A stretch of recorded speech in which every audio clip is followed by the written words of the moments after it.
So we're going to spend some time exploring the connection between health and housing. While we think of health as an individual thing, am I healthy, am I doing well, is my family healthy, it actually turns out that health is a collective thing. Recent research would say about 40% of our health is actually determined by socioeconomic factors in our community.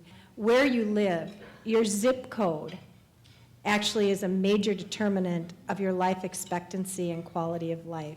Our average homeowner through Habitat has maybe 5 or 6 family members, average income $45,000 a year.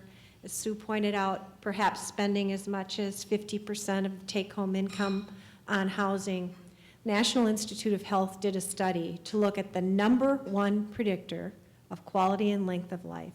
Do you know what it is? High school graduation.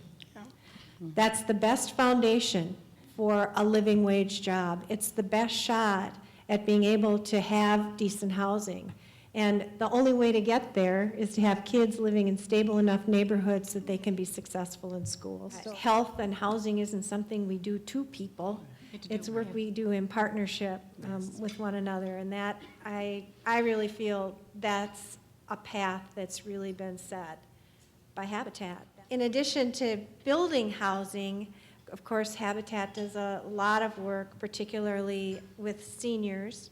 A Brush with Kindness is one example, and the statistic is 2/3 of a Brush with Kindness participants are seniors who are low income, living on fixed income. I see women as effective connectors of the dots about the connection between health and housing and education. We need to help our community see those connections and act on the connections. I think there's an important role here. It is donating time and money, for sure, and it's advocacy, and it's connecting the dots, and it's being willing to take some risks to see change in our community.